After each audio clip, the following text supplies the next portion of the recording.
Welcome to a particularly special bonus edition of the Paul Ryder tapes. It's particularly special because we have not one but three guests in today's episode. Each one was immersed in the world of Paul and the Mondays from the very start and has their own unique and intensely personal perspective. There are some cracking stories coming up involving, of course, fights, drugs, late night shenanigans, and actually a few tears too. So strap in. You don't want to miss this one. First up, we've got the son of rock and roll mum Sandra, who's also, of course, therefore, the brother of Monday's drummer Gaz Whelan. This is the jovial, the jolly, the just lovely Mr. Jason Whelan. When they got together, I think Gary was 15 or 16, so I'm 4 years younger, so I would have been like 12. So I remember Paul and Shaun and obviously Mark and obviously PD and all them from then. I was like the little kid, the little brother, the little annoying little brother, but Paul was always a sweetheart to me. So was Shaun. There was always at our house, always, because my mum and dad was at work. Sometimes I'd come home from school at dinner and Paul and Shaun would be there and PD and, because they just let themselves in. We used to hide a key under a stone and they just let themselves in. No one knew about this band. Everyone was like, your kid's in a band and all that. And no one knew about him. At our school, the only person who knew about him was a friend of mine called Christine, who was in my year. Her sister was married to Shaun, Denise. She was married to Shaun at the time. So we were the only two people who'd heard of this band and stuff. And then it was I think it was 83 they did the first gig at Warden Community Centre, which is pretty much, it was our youth club. So every Friday we had a youth club disco and all that, bottles of cider outside and all that, as you do growing up. And the geezer who used to run the community centre, a guy called Fred, heard about this local band and basically did the local charitable thing and gave them the first gig.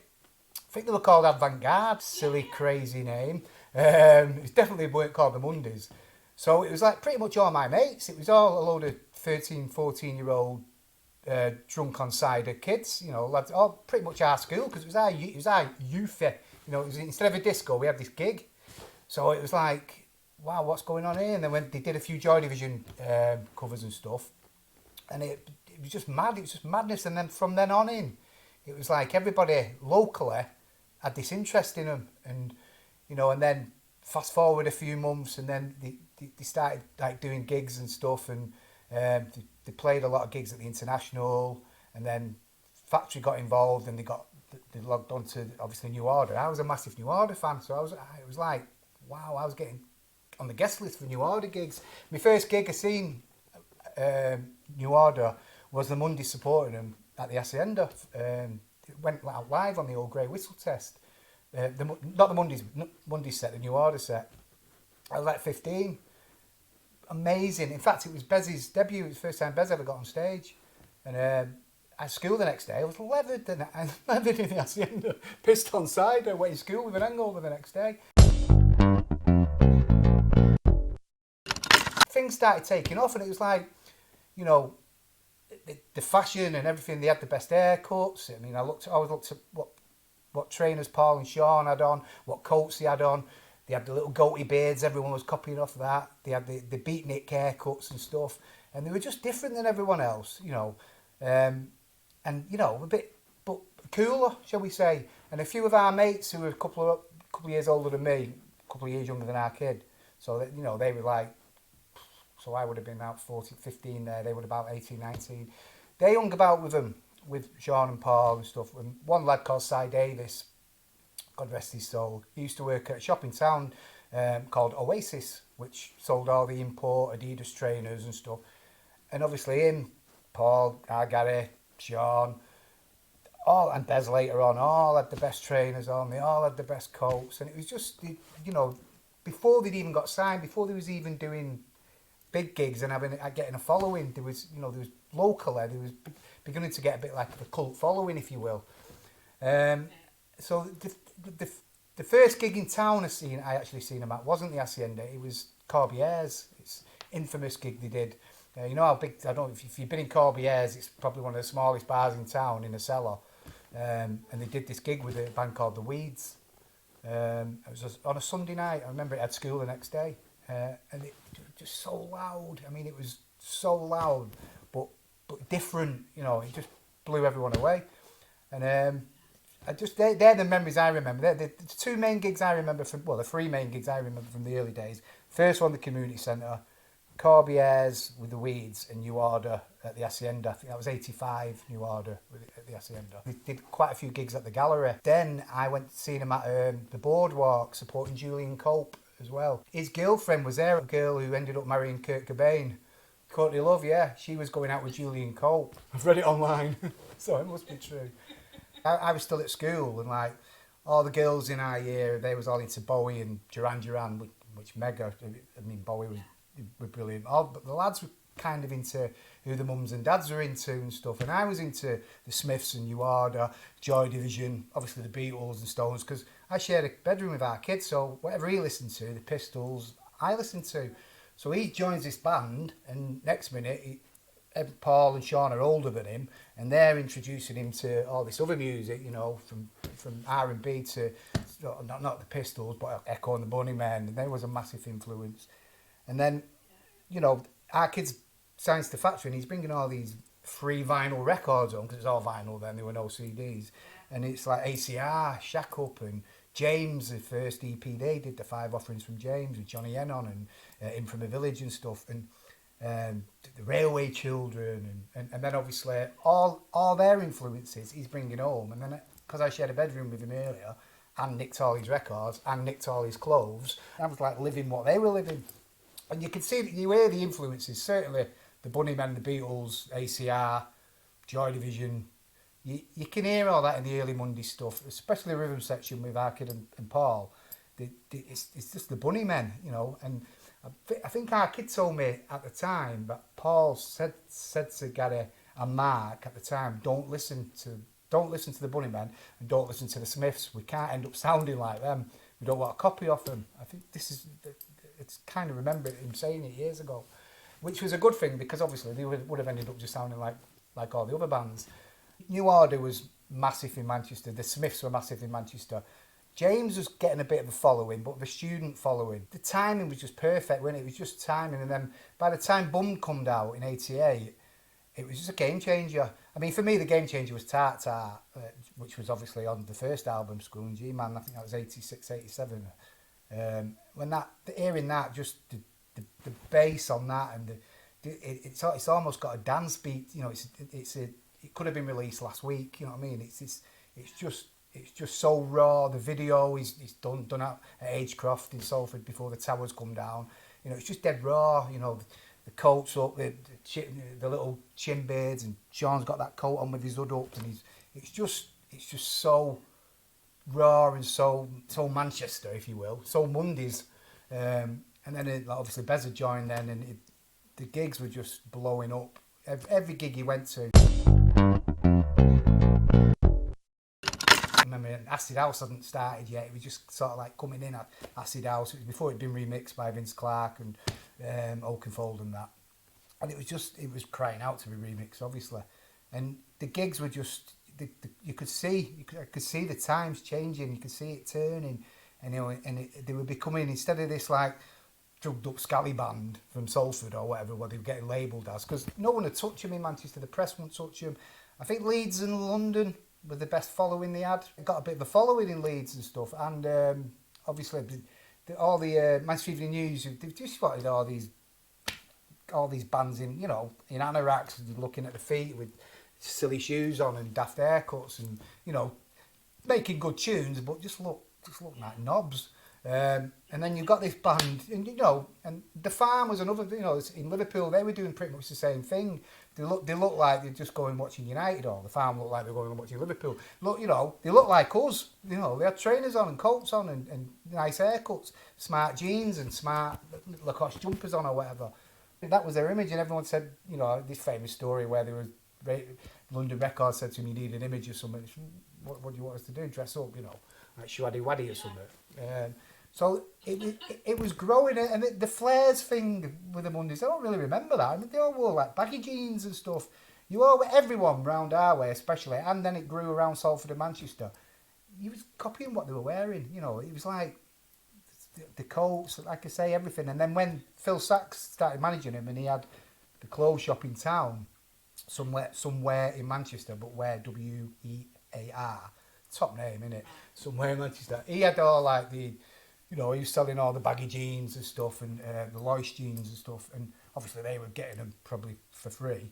Everyone was copying them, and it was just, they just had this style about them, and it was different. I mean, I had to, like, you know, pretend they weren't that good and they weren't that cool and that, because I'd just be a dick if I was into my brother's band, wouldn't I, you know? So I used to play it down, but I'd also be, every gig, mithering in for the guest list, which I ended up renaming the pest list, because I was just a pest, because it was like all my mates wanted to come, and it was like, so they'd be doing a gig at the boardwalk, and I'd be going, can you have me plus 10?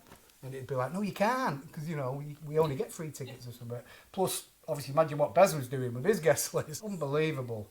Well, the Free Trade Hall, I remember that, 1989. So they just charted with Hallelujah, the Madchester Avon EP, did the famous Top of the Pops with the Roses. Rosie had charted the same week with Fool's Gold. So it'd gone out online, I think they recorded it on the Tuesday, and it went out on the Thursday night on Top of the Pops. And then I'm pretty sure it was either the night after the Friday, or it might have been the week after. It was dead close. They did the Free Trade Hall Manchester gig, MC Busby, I think Northside, yeah, because me and Dermo were talking about it at Shine On. Northside supported as well, and it was rammed. I've never been in a gig so packed. And what had happened, the guest list had got hammered that much. Somebody had opened up the fire doors at the back and let hundreds of people just come in.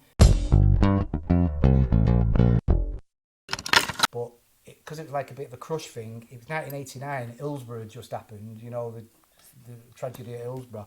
Police and everything come. They nearly pulled the plug on the gig. Fire brigade were there, and they was trying to get people out. But of course, you're not going to get anyone out who's in. So it was just packed, absolutely packed. And they'd shut the roof off. It was just dripping with sweat. Fights kicking off at the front. You know, a proper old school gig. But they turned. I know they always went about turning it up one louder from Spinal Tap. They did turn it up one louder. They blew the roof off, and it blew everyone away.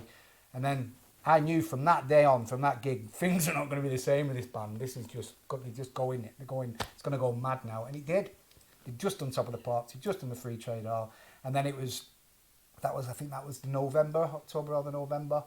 The only reason I remember it, they did the GMEX on the 24th and 25th of March, 1990, because it's my birthday on the 25th of March. So it was my 20th birthday.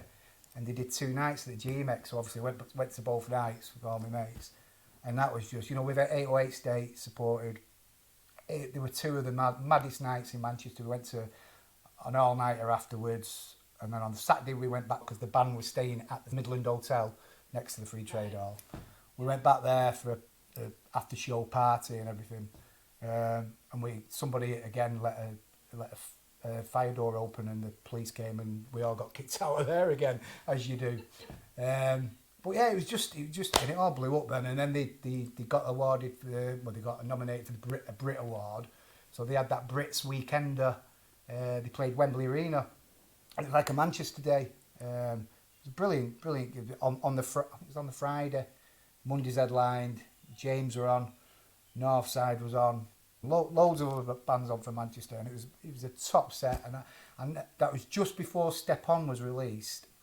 And I remember him doing playing Step On, and I remember Derek walking on stage with a big cardboard cutout number 1, you know, huge. Just walked on stage like that, basically saying this is going to be number 1.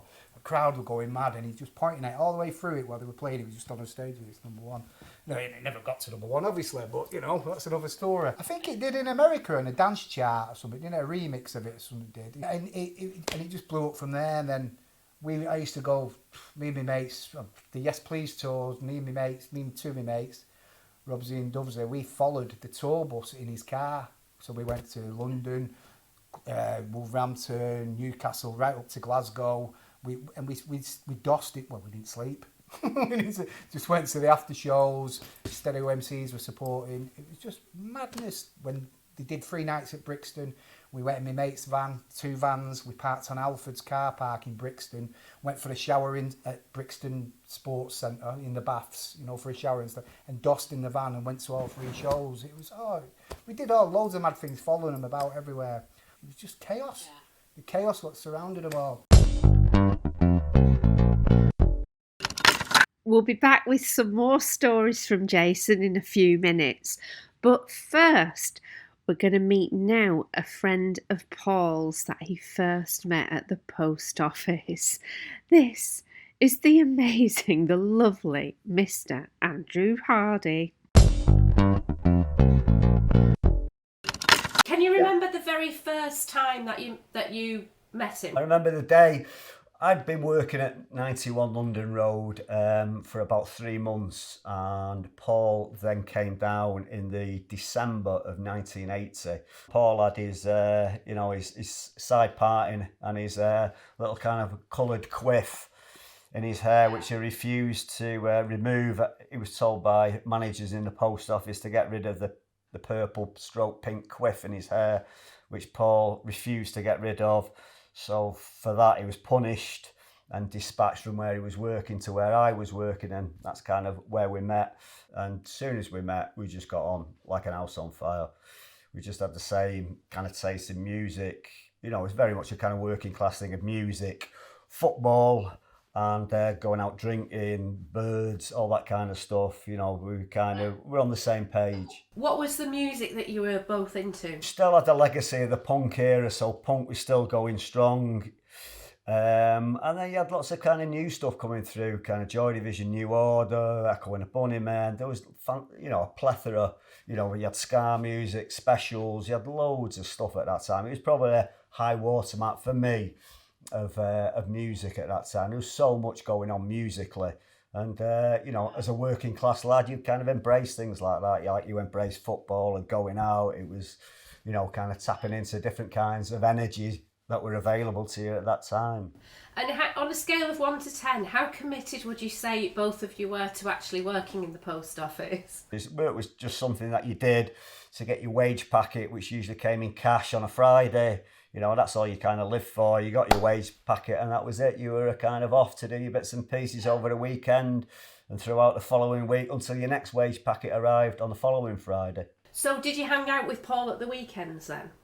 I'd say it's probably about 6 months later. I think it's probably getting into 1981, probably by the time we started going out. And then it was me, Shaun and Paul who used to kind of go out together then. December kind of 1981, November 81.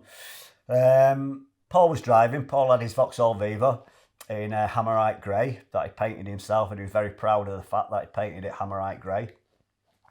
Paul and Shaun picked me up, and then we both went into town to see a kind of up and coming band. I think they had a couple of singles out that summer of 1981. I think they were playing in Gillies or something like that, or Rock World or somewhere like that, and probably about 70 people there. I remember it was a fantastic concert. All of us kind of really enjoyed it. Something different. It was on a Sunday night, and then we all went to the chip shop afterwards. Shaun was in the front passenger seat. Obviously, Paul was driving. I was in the back. Pulled up outside a chippy. Shaun was dispatched into the chip shop to get chips, peas and gravy 3 times. Seemed to be taking his time in there. I just glanced over my shoulder just to see Shaun exiting the chip shop backwards after someone had punched him out of the chip shop, still holding his chips, peas and gravy 3 times. The chips, peas and gravy went all over him. Shaun's stunned on the pavement with chips, peas and gravy all over him. Manages to get himself up off the pavement, gets into the car. So we drove off around the corner, and then we decided to wait for the assailants coming out of the chip shop. Literally a minute later, a car comes round the corner, crashes into Paul's car, pushes Paul's car back into a wall, and then all these lads jump out, and the same ones that came out of the chip shop all jumping on the car, hitting it with bats and hammers and all kinds of stuff. Paul manages to get his foot down, knocks the car out of the way, and we managed to kind of make that, it was terrifying, make our getaway, and got off. But Shaun was shaking after that, really shaking. White as a sheet in a car, covered in peas and chips and gravy.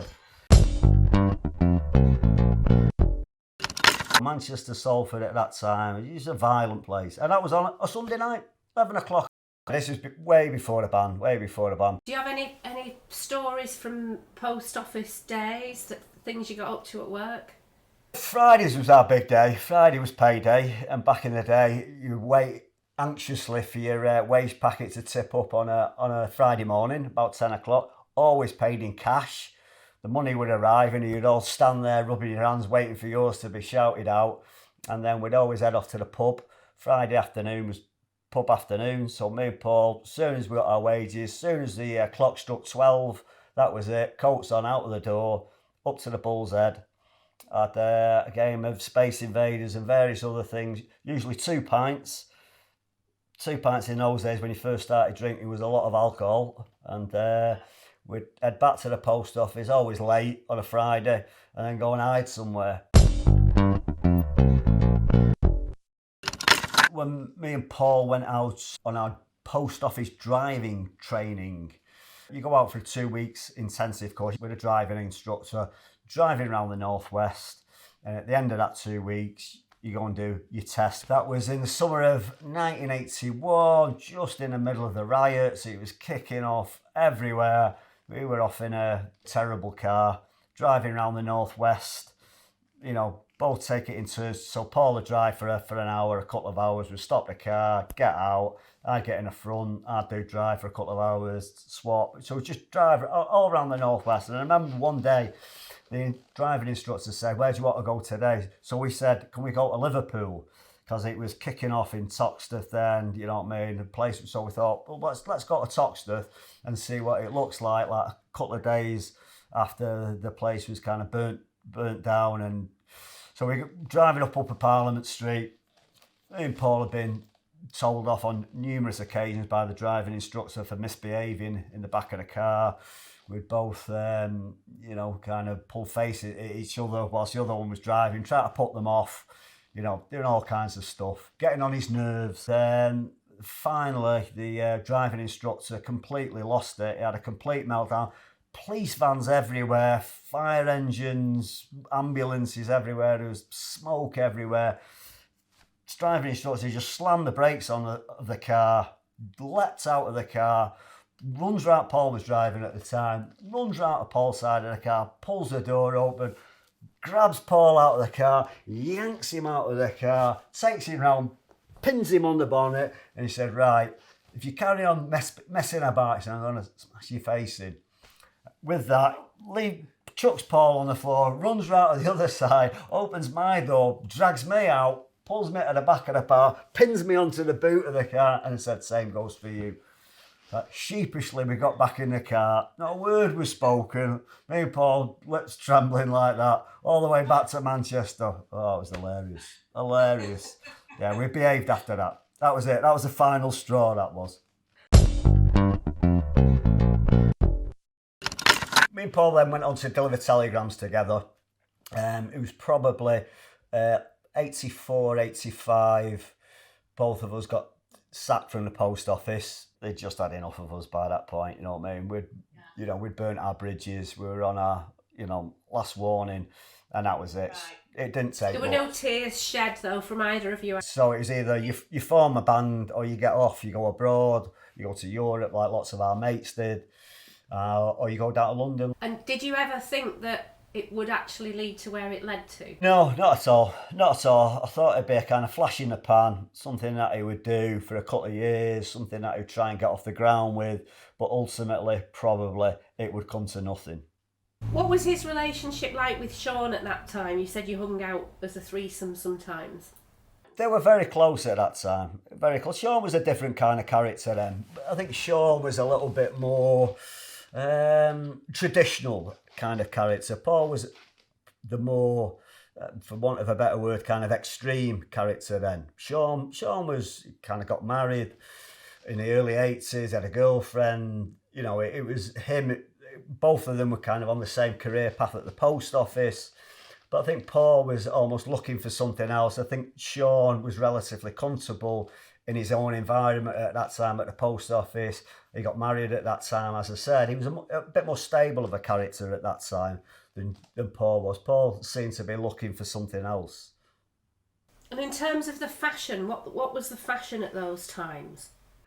Cords, jeans, trainers were a massive thing, you know, loud, brash jumpers, Pringle, Lyland Scott, go to the football matches. I mean, that was all sort of part of that as well. Who were you following? Like, who was leading the fashion trail at that point? It was very much driven by football. Things changed after 70, 78, 79. You know, something new came on the scene, which was, you know, Perry boys, casuals, scallies, whatever you want to call them. You'd go to the match, you'd look at each other, you'd look at what everyone was wearing with them, and you'd kind of look at, and they would be looking at you, what you were wearing, and you know, it was a great time. Do you feel that Paul was kind of a bit of a leader in terms of fashion? Like, was he more kind of, was he braver in his choices? Would you say? It was very cool. Paul, he was unflappable. He was very cool, very laid back. Even then, he was very cool and very laid back. You know, never got agitated, never got angry about things. You know what I mean? He just kind of sauntered along. His hair, particularly, I mean, that was a big thing at that time. You know what I mean? People were wearing loud and brash clothes, but you know, Paul had this kind of little kind of quiff in his hair, which was very noticeable at that time because no one had a little kind of pink stroke purple quiff in his hair, and that was very forward at that particular time. Yeah. Do you remember when you first saw the Mondays play? I think I'd seen him a couple of times in kind of 85. I remember waking up one morning, probably in the summer of 86. I remember watching breakfast telly, and I remember when that first single 24 Hour People came out, and I remember it was on BBC, and obviously I knew Paul was in Happy Mondays then. I remember that being on the news and thinking, wow, he's made it. So on that basis, I went down to Camden Palais. So we decided, me and my brother and my mate Brian decided to go down to see the gig. I remember paying the admission fee to get in, and I remember they came on stage. So then I went down to the front and kind of give him a wave and everything. And that was it. The both of them looking at me, and then they both pulled me onto the stage. Brilliant. So what did you think of the music? Fantastic. Absolutely fantastic. Different, cutting edge. Something different had emerged out of that kind of post-industrial Manchester. And it was interesting. We'll be hearing more from Andy in a few minutes. But first, here is a guy that Paul told me to get hold of during our interview because I asked Paul, who was at your very first gig? And he said, there's a guy called Kingo. He's a hairdresser. You need to get hold of him. He was there. So here he is. You hear me now? Yeah? Can you hear me now? Yeah. You hear me now? Can you hear me now? Yeah. So you're Kingo? Yes, I am. Yeah. Yeah. It was really weird because I've not spoken to Gary since the funeral, really. And I sent him a text. I was like, do you have any idea where we could get hold of a guy called Kingo? And he's like, yeah, I'm seeing him tomorrow. I've got an appointment with him. It was just like really weird.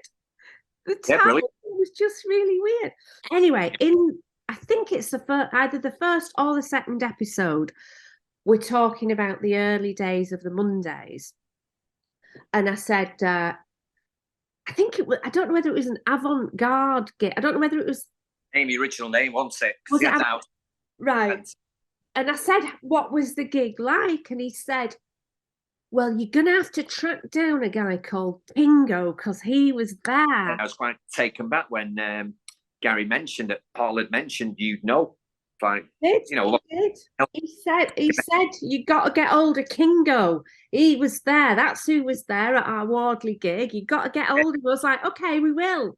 So we were planning that he would talk to you, but obviously we can't. aware of this till Gary mentioned it, so I was quite taken back by that. Of all the people he knows, he mentioned me, which is a great compliment. Brilliant. So tell me, how did you first come across them? I knew Gary and Paul Davis because I went to our school, because we went to Wardley. Right. But Paul and Shaun went to Ambrose, didn't they? Bez went to our school for a while. I'm sure he either got expelled or he moved school. Take me back to that night, the first ever gig. Try and remember, tell us all the details that you can remember from that night. So it was buzzing around, Wardley. The gig was coming up. We went to the community centre and there was a bold sign outside with Avant-Garde. Yeah. That was the name of the band at the time. There wasn't loads there, but there was enough to fill that place. Yeah. Derek Ryder was obviously the roadie then, and he remained the roadie, didn't he? Yeah. But yeah, I actually mentioned this to Gary because I said you did Joy Division covers. I remember these days, and he did a Depeche Mode cover, but we was only young lads, you see, so I think it was something to do better than sit on the park. Let's go to the community centre, watch this band of theirs. It was on that sort of. But then, yeah, it was what I can gather. It's obviously been a success. It's a good start, isn't it? Did they play their instruments right? Did they get the songs right? Obviously, it was a load of young lads who weren't musicians. So as long as there was just a bit of a rattle and a load of noise, it seemed right to me, yeah. Yeah. Yeah. I was trying to think, was there flashing lights? Was there anything else? But it's as you walk through the main doors, it's sort of if I remember rightly, at the far end. But I do remember Derek Ryder there, organising things. But yeah, it seemed to go to plan. Like I say, if it's a racket and a load of noise, you enjoy yourself, don't you? And I remember going to Hacienda. I'm sure they did a gig at Hacienda with New Order. And that was that got them on the ladder. Right. A lot better racket than most bands around there. Yeah. How were they received by the crowd? Okay. I mean, they're all the mates and everything. So you're going to cheer anyway, aren't you, regardless of the... But yeah, it went down well. I don't think you can fail, can you? As long as it's all your mates listening to you. Yeah. So did you follow them from then on over the years? Yeah, I do remember watching them at Maxwell Hall and Hacienda in that Battle of the Bands. Mm-hmm. Then obviously we went to the other side of midnight, which was Saturday afternoon at the Granada Studios. But they film it in the afternoon, don't they? And remember, they used to show after midnight. That was with a guy called Gerald. So you were actually in the audience of the other side of midnight? Give you a whistle and things to blow and hats and things, and you just had to. I assumed it was after midnight. When you used to watch it on TV, it was like the other side of midnight. So a minute past 12, they'd have bands on, but they obviously used to film it in the Saturday afternoon and then show it a month later. Yeah, treat it like a nightclub, even though it's 2:00 Saturday afternoon. I remember going to Granada Studios, all queuing up outside, and we obviously went in a building which resembled a nightclub. As we got in, there's your whistles, things to make a bit of noise, and then you went in. It was obviously dark, dry ice, flashing lights. So it felt like in a nightclub at 2:00 in the morning, but it was 2:00 in the afternoon. Then the Happy Mondays came on. Then once it got to that, then obviously they did the G-Mets. I think they toured with New Order, and the fall 1990 then was G-Mets. Then they were doing the Emian Arena and everything. But then from there, doing V festivals. Why do you think they became so successful? What do you think the magic ingredient was? The music, to be fair, I think a certain ratio, big influence. I remember going and watching them at the Shine Festival, and I could see where Paul's bass came from, that funky bass. I think it's right place, right time. Once he toured with New Order, they'd arrived. Yeah. Plus Manchester in 1990, everyone wanted to be part of that scene. So all students wanted that scene as well. I think it's obviously the Tony Wilson connection, Hacienda, that was the place to be, wasn't it? Did you keep going to see the Mondays over the years? From 85, getting up to the 90s, 87, 88, 90, because in the 90s it was like, the top of the NME, weren't they, and everything, and all the pay. Yeah, I went to them all then. Yeah. So it's, plus Gary lived facing me, you see. So we used to, Jason could see each other, and, we used to knock around together and everything. I've always been blessed with tickets as well, which is a good. So you hang around with Jason, Gary's brother? Oh. We go to all the gigs. Obviously, Jason being Gary's brother's helped, hasn't it? Wow, so that's how many years later? Well, that first gig was in 85, did you say? It'd probably be pre-85. I know they did, I'm sure the Battle of the Bands was 85. The community centre, they didn't wait 10 years to break. They actually progressed in 3 or 4 years from a community centre with 30, 40 people into, G-Mex with New Order. What did you think of Paul as a bass player? Good. Yeah, he was. He was very funky onto his bass.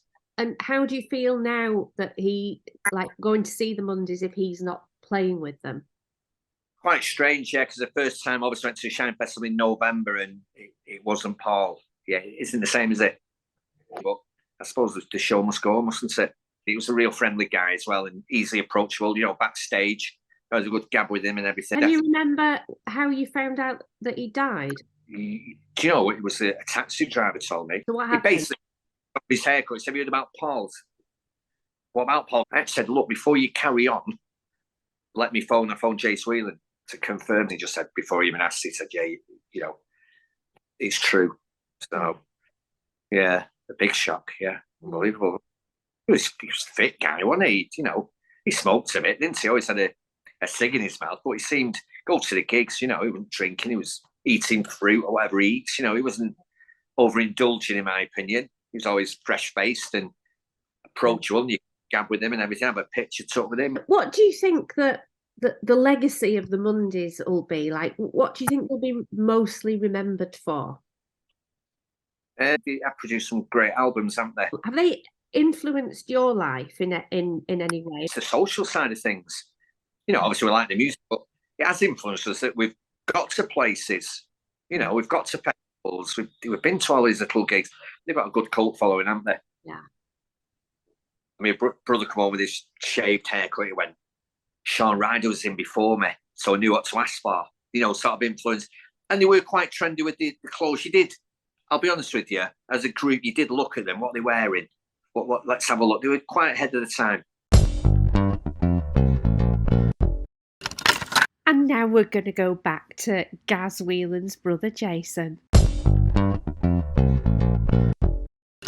Always got along with him, always treated me as an equal. In fact, I bought a car off Paul. 1990, he was waiting for the money to come through from Pills and Frills. And he had a black MG Metro. It was his pride and joy. I remember it had a little sports steering wheel. It was a top car. And I'd always said I liked it. Anyway, he was selling it, so he offered it. So I bought it there. It was great. But it was always lovely to me, Paul. People looked up to the whole band with a bit of pride because they were local and they were like us, sort of thing. I think obviously timing was perfect, but musically, because they were so laid back and also similar but also different. I mean, Mark completely different. Mark obviously was into like Led Zeppelin, heavy rock and stuff, but for me, Mark's one of the most underrated guitarists this country's ever give out. He's unbelievable. Shaun and Paul, obviously the chemistry of them too. Gary and Paul's rhythm section was just phenomenal, but especially when the dance music came into it, and he still incorporated that dance beat into all the tunes, and even the earlier stuff. PD, there'll never be another PD on his keyboards. I mean, I listen to some of the live sets now. There's a couple of live albums, the Ellen Road one. If you just listen to the Ellen Road album, put it on your earphones and just try and tune into the keyboards, it's like you've gone insane. He's just playing his own little tunes, but it works. It works. You know what I mean? It works with the music because it's so. People say it's a bit chaotic, the music and stuff. It's chaotic, but it's also poetic. And obviously Shaun's lyrics are hilarious. They are hilarious. He's a genius lyricist. And then obviously you've got when they brought Rowan then, and when we brought Rowan first for Step On, and then obviously stayed for Since and all the tunes from what she brings to it with her pipes. Her voice is amazing, which gives that soul side to it, that soul and dance side to it. And her and Shaun's voice is completely different, but they bounce off each other. How did the early fans? How did they react when it did start to cross over into dance? When the Vince Clarke remix came out and the Oakenfold remix came out, that was kind of a gamble, wasn't it, to push it in that dance direction? How do you think that was clinched? That everybody embraced that? Do you think Ecstasy was played a part. I reckon so. Yeah. Well, it's when they did Bum, didn't they? Apparently, when they were doing it, there was like an army. Was it Lichfield? I can't remember what it was called, the place where it was, but it was like army barracks, all local army barracks were there. And it was like he was just like 88, 89 was out, but it was like 30 quid an ear, I believe, in them days. You know, it was like real E was here, and they was kind of having it, obviously, and dabbling with it in the Hacienda and around town and stuff. And the stories, they had a load while they were doing Bummed, and they were listening to Chicago house music and stuff, you know, and Frankie Knuckles and all that, and they were listening to it. So the influence is there, you can hear it. Well, you can hear it in Wrote for Luck, can't you? It's there. Before it was remixed, I mean, even, you know, just the raw mixes. So I think the timing as well, and I think it was just a natural progression, and I think the songs like Wrote for Luck was crying out to be remixed, because it's you know, I think Gary and Paul got it from Two Tribes, Frankie Goes to Hollywood, and Kate Bush, Running Up the Hill. I think if you put them two together, you've got Wrote for Luck. I think that's where they get the rhythm section from. I never related it to Kate Bush, ever. Yeah, well, listen to Running Up the Hill. You listen to Running Up the Hill now, and you'll hear it. You'll hear it. It's there. And the bass and the drums, it's just there. And I think, and Two Tribes, obviously, and then, obviously, the remix. I mean, I personally, the Vince Clarke remix for me is the best one, but the Okafor's brilliant as well. But the Vince Clarke one's just phenomenal. I mean, that just changed everything. And then, obviously, Oakenfold did Pills and Thrills. And, you know, my favourite track on Pills and Thrills is Dennis and Lois. And that's not really a dance tune. You know, it's got, you know, Rowetta on that, phenomenal. The chorus on it, it's a pop tune, really. It's a pop record, but it's phenomenal. That whole album, there's no bad tracks on that album, is there? Yeah. It's you know what? It's not my favourite album. Bum's my favourite album. So I very rarely listen to Pills and Thrills, but it was last summer in the garden, and it just come on my, you know, on my speaker, and I sat and listened to it all the way through for ages, and it's phenomenal.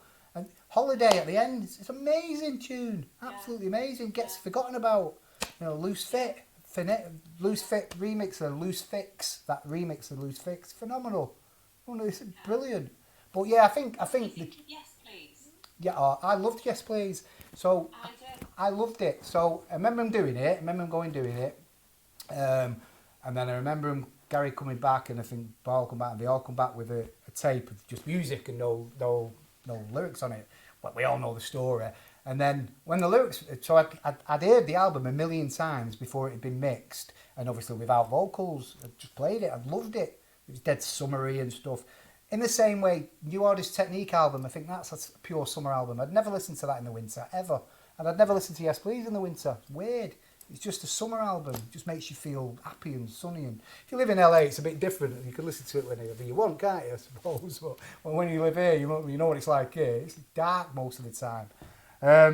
But yeah, I loved Yes Please, like I say. And then when they did the Yes Please tour, we did the tour. I think we only missed one gig off the tour. So I loved it, and you know, and that was like their swan song, really. You know, you could tell things weren't happy in the camp, and it was they split up not long after that. But I thought that tour was brilliant. I thought the album was brilliant. You know, it doesn't get the recognition it deserves. Absolutely brilliant. Some tunes on that. It's just absolutely fantastic album. You know, musically brilliant. But. Yeah. Not my favourite. Bum's my favourite. Favourite album. Do you think that the tension between Shaun and Paul has added to the magic? Like, do you think without that tension they wouldn't have been the same band? I think definitely live on stage. You know, I mean, even up till God rest Paul's soul, even up till last year, obviously the tension was always there between them, and it's like you can't take your eyes off it. You're waiting for something to blow up, sort of. It never really did, you know what I mean? Never really did. It's two brothers at the end of the day who just, you know, they've got their history and that's it, you know. What brothers haven't? But obviously they're on the stage and they're in the forefront and stuff. In the early days, it seemed to be more of a piss take, just taking the piss out of each other. All of them taking the piss out of each other, all taking the piss out of Mark, or all taking the piss out of Gary, or all taking the piss out of Shaun. You know, they'd all, like gang of lads, just a gang. But obviously as they got older, I think, you know, with any band with brothers in, you know, Oasis come to mind. You know, it's people most people know who've got brothers and sisters, like what it's like. Imagine working with them and you're touring with them and you're in each other's pockets and stuff, and brilliant at the time. But I can imagine you get on each other's nerves. But I think there probably was, if they weren't brothers, them two in the band, they weren't brothers, it would have been a lot different. Definitely, yeah. Especially in the early days, you know, because it was just funny though. Both absolutely sweethearts to me when I was growing up. You know, like I say, they always treated me as an equal, and right through. Whereas I know quite a few people in bands who, once they start getting a recognition, you know, they don't even look at you, or they won't speak to you. But there's never any of that. You know, they're just normal lads and stuff. In the early days, you'd be backstage, you know, skinning up and having a beer. When we were younger, I'm on about in the 90s, of course, none of that now. And then you'd see it about 20 minutes, half an hour before they'd want to go on, waiting to go on stage. Paul would start getting nervous. Gary would start getting nervous.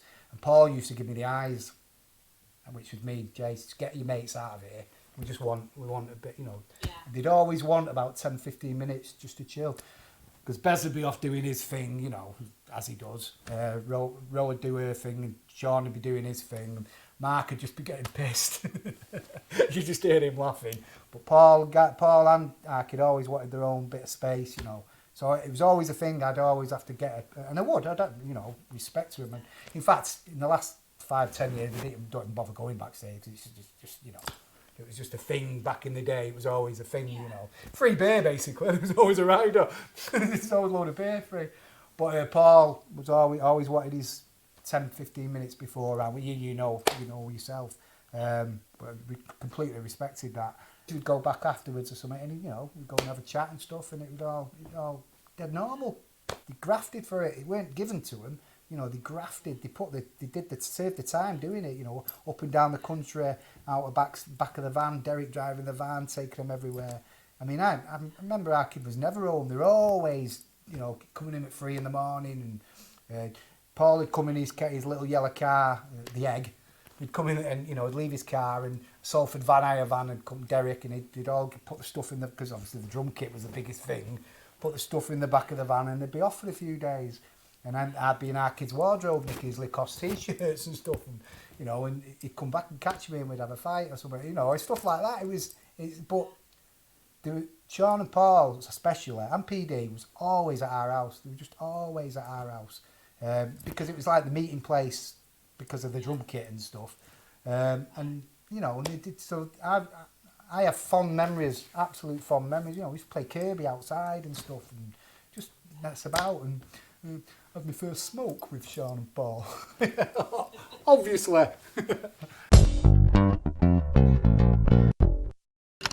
How did you feel when you found out that Paul died? I was completely shocked. So I was in work on the morning, and I got a message off. Gary just messaged me, and he just put, "Paul's died," and that was it. And so I just messaged him back, "What? What?" And he put, "Horse has died." And so I rang him straight away, and he couldn't speak. Gary, he just couldn't speak. He just absolutely couldn't. He said, "I can't speak," and he was obviously crying his eyes out and stuff. And I just couldn't believe it. I was like, no, you got it wrong. No. He said, "I knew it," because Gary, the night before they'd rehearsed and stuff, and Gary said he didn't look well, and to the point he'd asked my mum to ring Linda to check on him and stuff. So he said, and he told me what had happened, and I was just completely devastated, because, you know, he's I think out of everyone in the band, he was always the most genuine. With I mark it off not with myself, but like with my friends, and like with on my wife and stuff like that. He was always, you know, it weren't small talk. It was like, it was genuinely, how's the kids, and how's it, and what have you been up to? Have you been away this year? It was genuine conversation, not just, all right, how's it going? You know what I mean? He was the most genuine. I got on with Paul, you know. Last time, if weird, I've never had any photos up with Paul ever.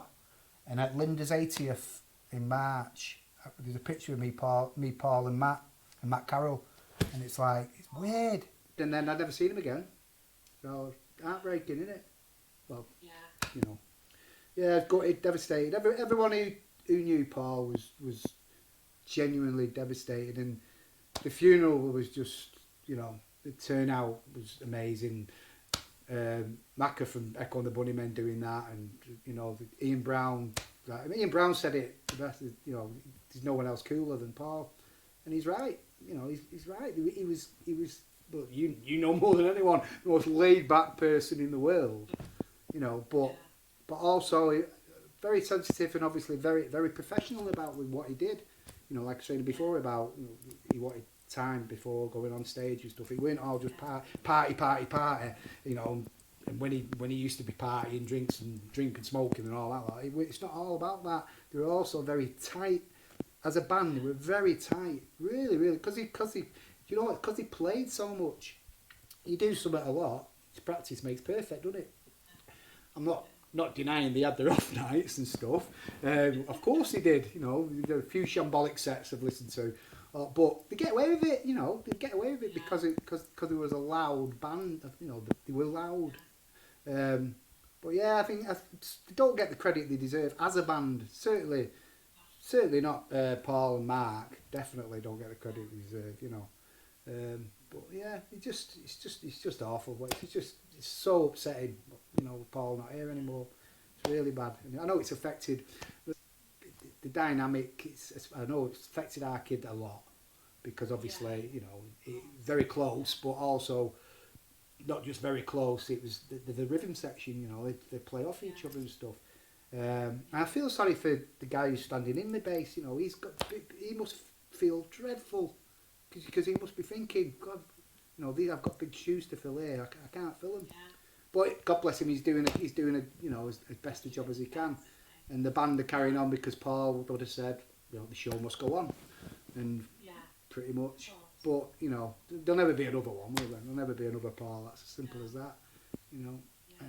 And it was I'm on Twitter, and when he died, it was just like the outpouring of grief and love and respect, and I was getting a bit annoyed. Why does it take someone to die for this? You know, why has this not happened before? I know. Me too. Yeah, like why everyone's got to say those things now while people are still alive and can hear them, don't they? Exactly. It's such a shame. I just hope he knew what a difference he's made to a lot of people's lives musically. You know, and obviously everybody who's met and loved, he's obviously left a mark with them. But I mean, people he's never met before, he's left a mark on their lives. His music will live on, and that's it. It will live on. It'll live on probably forever. I think he would have loved his funeral, wouldn't he? Yeah, he would have loved it. That's the thing. That's the irony, isn't it? He would have loved it, especially obviously Ian McCulloch turning up and stuff. God, imagine that. I mean, he would have loved it. I mean, you could just only hope, can't we, that he was there and he was looking down and thinking, he was there, Bez's words was beautiful, and I know he was hungover, Bez and all, weren't he? Because he just got back from that gig. But Ian Brown's speech was amazing, and everybody's wearing Roetta's voice. Oh, it was a lovely day. It was a lovely, lovely day. He would have loved it. Yeah, he would have loved it. He would. He would have gone home early from the after party, though. Of course he would. Yeah, he wouldn't have even come back to the party, would he? I'm going home. Yeah, I'm going home. Can't smoke in there. Can't have a cig in there. I'm going home. The messages on Twitter was from around the world. You know, Australia, New Zealand, all over Europe, all over America, South America. He's left his mark, hasn't he? So not many do that, do they? Is it anything about putting it to a book, or is it just as a podcast? No. We're taking all the transcripts and making it into a book, which will be his, because it'll be his words, and then words of the people that talk. Like you'll probably be in it now that you've done this. Right. So there'll be a book which will be part autobiography and part biography, because it will be.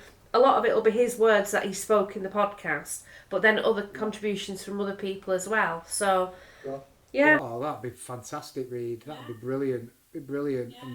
And obviously, so glad that he got it finished then, you know. Imagine that, you would have been, oh, God. Because I'm working with this all the time, like looking at the recordings and everything. I still haven't really I still don't really believe that he isn't here anymore. because I'm seeing him all the time on the screen. Yeah, it's weird. Yeah. It can only be a good thing. There's nothing negative can come out of this. Like you said, even the bad stuff what has happened. Yeah, because he's talking about it, so it's not got the power over him anymore. You know. It'll be a brilliant read. And it was nice for me because like we got over our difficulties, we got over breaking up, and we were cool with each other, and I was able to say that. So I kind of feel like I'm good with it because I felt like there was no resentment, there was no like beef going on. We were cool, and I'm really grateful for that. You made your peace also, almost, if you know what I mean. And it was expressed, like we'd actually spoke about it and laughed. We laughed about when he was being unfaithful, and I chased him down the Pacific Coast Highway. We had a car chase. We were laughing about it, you know. So we got to the point where we were good, you know. Well, you have two choices, don't you? You either beat yourself up about it and hate each other, or you laugh about it, you know, and that's the right road, definitely. Yeah. So you take that, don't you? Oh, brilliant! That's nice. I'm so pleased he finished it then, and you know he finished his bit. Now you just got to do all the other hard work now, and I'm sure there'll be a lot of interest in it because it's warts and all, isn't it? Like you say, it is a warts and all, and there is it is a good story. As an unhappy ending, obviously, but it also, we talk about the legacy it leaves, you know. Yeah. He kind of went away with dignity, and he was really happy in his life. Like it wasn't so. I mean, it's a premature ending for sure. Premature is the right word, yeah. But actually, he got over his demons. He was in a good place. He was back working, doing what he loved, you know.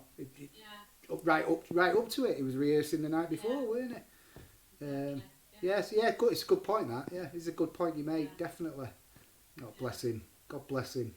Anyway, thank you so much for doing this. Really, really grateful. Thank you for asking me. It's been a pleasure, honestly. And now we're going back to Andy Hardy. What was his name for you? Professor Yaffle. Professor Yaffle. He had names for everyone. He used to go on and on about Professor Yaffle. When he became famous, when things really took off, did he change in the way he dealt with you at all? Not at all, absolutely. Same person all the way kind of through. Absolutely. Just to see them on a kind of semi-regular basis, usually when they were in London. I went on tour with them in 1989. I kind of joined the band. Tell me I had a great time. I was going to go to Australia, but then I decided not to go to Australia, and I went to the States instead. They were supporting the Pixies. They went over to Los Angeles, San Francisco. They went over to the West Coast, and then I met them when they came into New York, and then we did the rest of the States.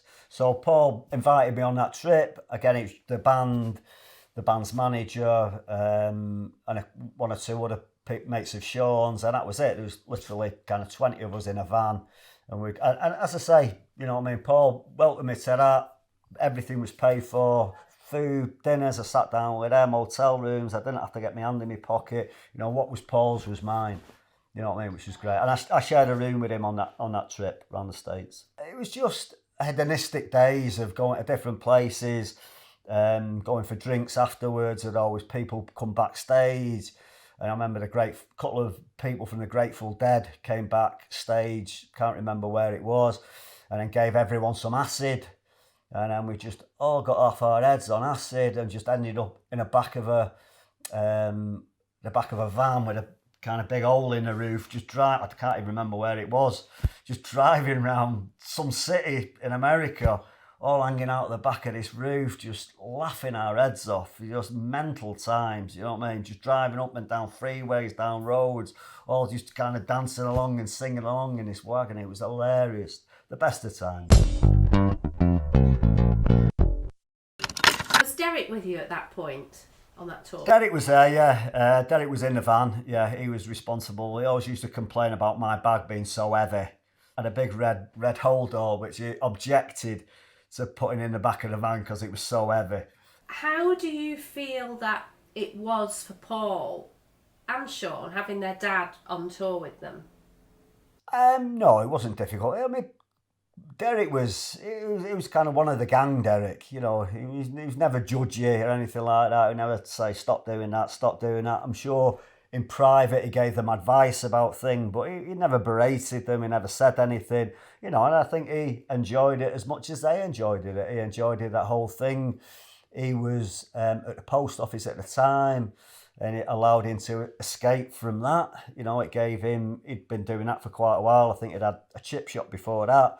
He'd been working for the post office for a few years, and, you know, it was a new lease of life for him. You know, he was hanging around with a load of youngsters who had lots of energy, and not just the band, you know, the kind of other people involved with the band who had lots of energy. And I think he fed on that, Derek. It made him young at heart as well. So how was the relationship at that time between Shaun and Paul? Was it, Yeah. had it started? No, it's fine, absolutely fine. No, it was No. I didn't recognise that. I didn't see that. I would have picked up on that, I think. Shaun had a couple of his mates with him, and obviously Paul had me. So Paul's kind of interacting with me, and Shaun's interacting with his mates. But we all kind of interacted together and did things together and had drinks. I wasn't aware. I didn't notice anything going wrong then. When do you feel it did start to go wrong? I think probably not long after that. I think by the time they got back from the States, which was probably September '89, they had an up-and-coming tour in the UK. I did a bit of driving for them. Maybe things were starting to cool then a little bit.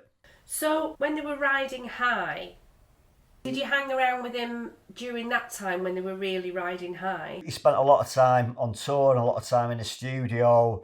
You know, he was heavily into his drugs by that time as well, I would say, by the early 90s. I had a young child at that particular point, so I mean, a lot of my time was taken up with that. I still saw him, and that was probably the time we went to the Camden Palace on a night out. We arranged to meet him, and me and my brother arranged to meet him in the World's End in Camden. Had a few drinks, and then went to Camden Palace, where he pulled out a bag of smack and said, "Oh, do you fancy some of this?" And me and my brother said, "Yeah, let's have a go at that." And it ended up being sick on the back of his neck.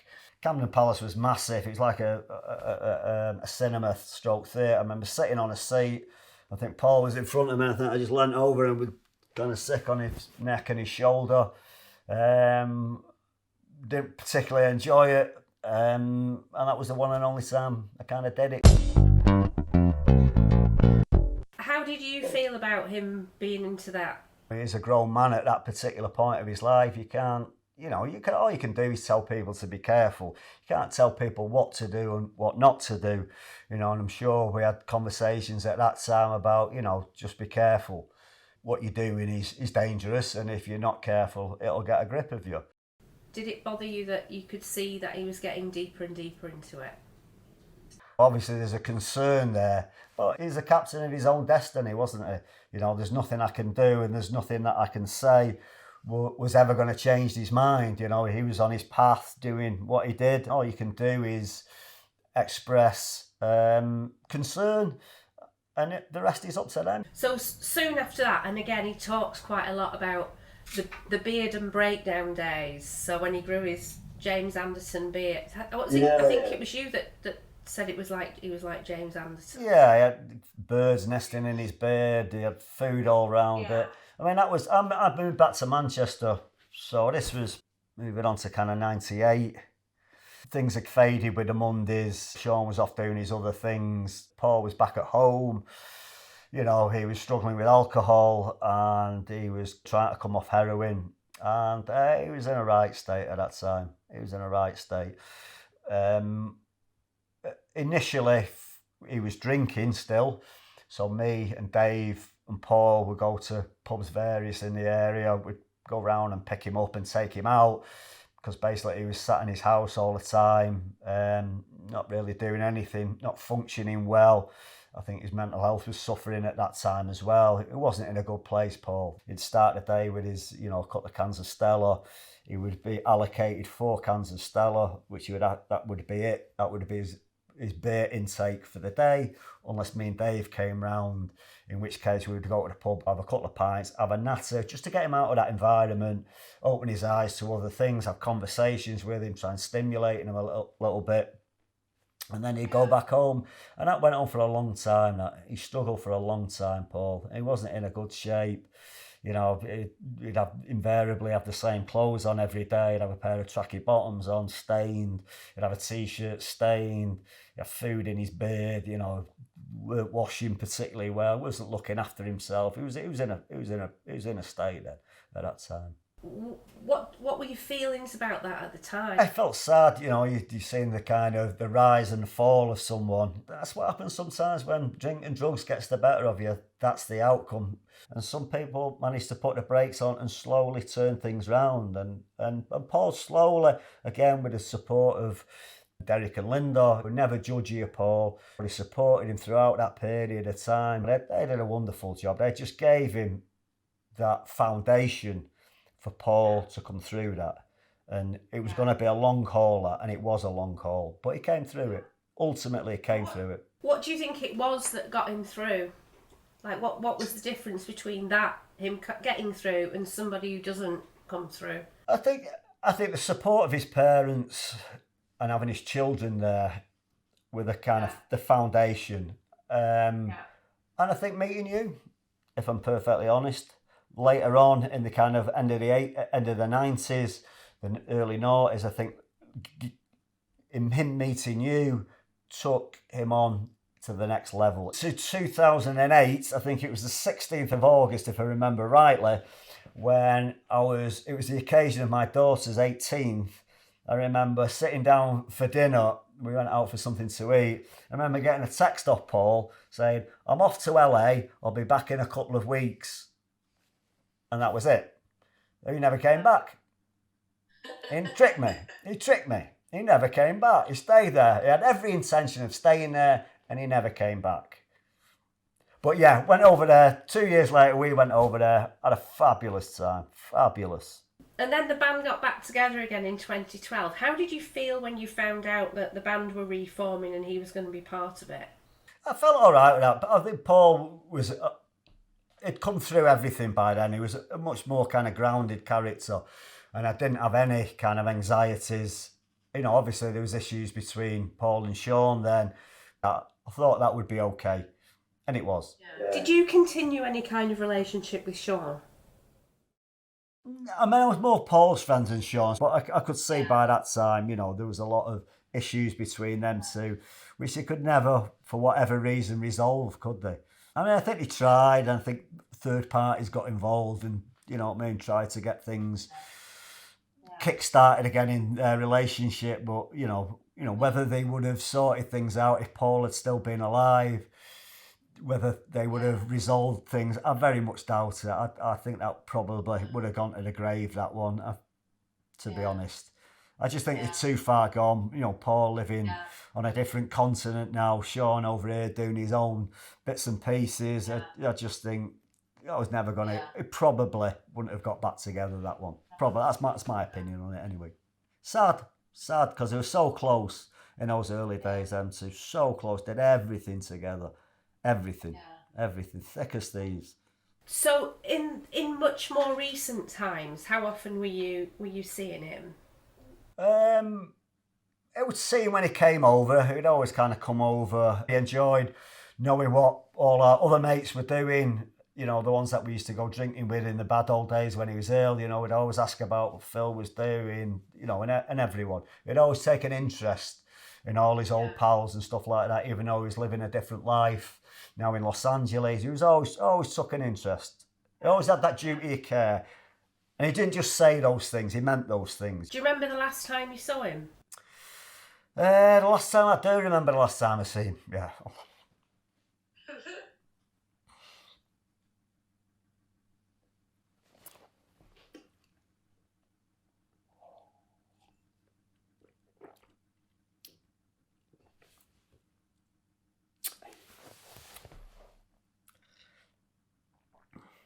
Yeah, I remember the last time I saw it.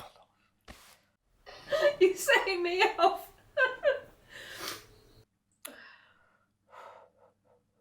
The last time I saw him was September 21, I think it was. Right. He came over to do a Strawberry Studios thing in Stockport. 25 years of Strawberry Studios, and he had to kind of give a speech. They had bands on, people who worked in Strawberry Studios went there and said a few words on stage, and Paul being one of them. So I think he sent me a text message saying, I'm doing this thing on a Tuesday night, do you want to come with me? I said, yeah, I'll come with me. And then he turns around and says, oh, bring one of our other mates, Dave, with us. So me, Paul and Dave, Paul picked us up in the car, and then we went down to Strawberry Studios, had a few pints. Paul kind of got ushered off and had to kind of go down there on stage and everything and give his speech. Me and Paul went out for cigarettes, various outside, and had a kind of chat out there, went back in for drinks, went out for fags, went in for drinks, and that was the last time I saw him. How did you find out about that he died? I know, it's hard, isn't it?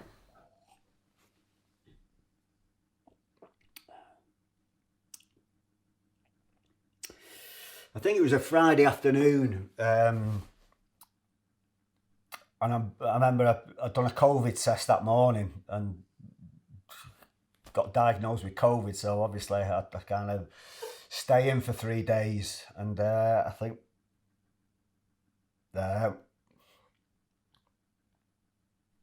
one of my friends texted me on the Friday afternoon to say, have you heard about Paul? So, what do you mean heard about Paul? Heard what about Paul? And then he kind of told me then, what had happened. And obviously I kind of, then a few other messages started coming in.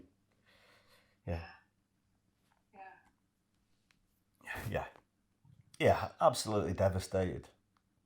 Didn't see that one coming at all.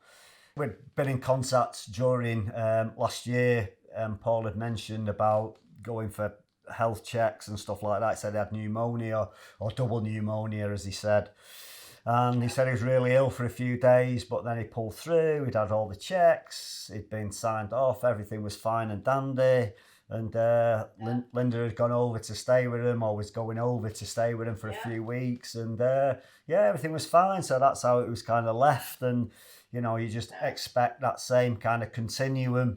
And then suddenly on that, I think it was as I say, it was a Friday, on a lovely Friday in July, that kind of that news kind of came in. As I say, my mate texted me to say, "Have you heard about Paul?" I said, "What do you mean? I've heard what about Paul?" And then he kind of told me then, like, just kind of disbelief. You did a speech at the funeral, didn't you? Tell me about that. Yeah, that was nervous. Something that I wasn't particularly looking forward to. But obviously, if you've been asked to do something like that, then you have to do it. You're duty bound to do it, and you just have to do a number on yourself, talk to yourself, stiff up a lip, and crack on, get it written down. And you were really, really good. It was a lovely service. That I had loads of good times. We had loads of fun, mate, Paul. Loads of fun. Just laughed about everything, laughed about everyone, took the piss out of everyone mercilessly. And it was a fantastic. We got on fantastically, me and Paul, and he was always the same throughout his life. Fame, fortune, he was always the same guy. Always, no airs and graces, no pretensions. He was a wonderful guy. Miss him so much.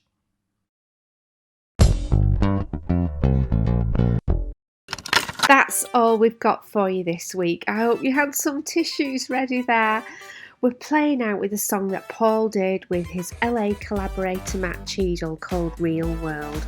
Please support the show by joining our Patrons Club. Full details are on the website, which is paulryder.tv, as well as links to our shop and socials you'll find there.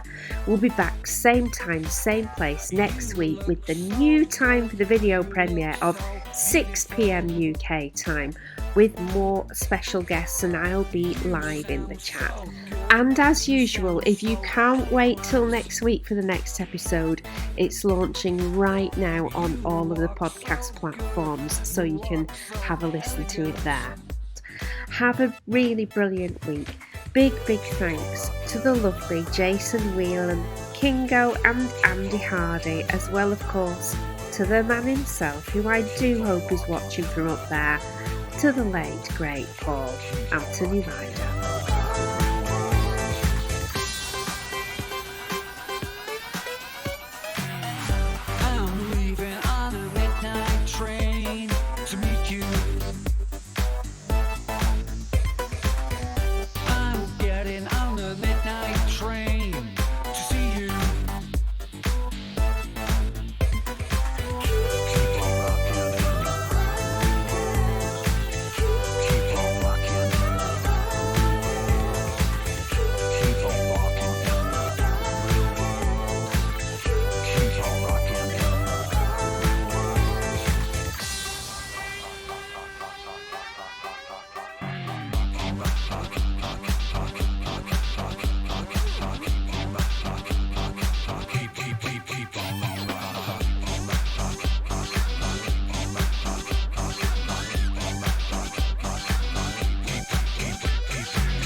Glistening Productions.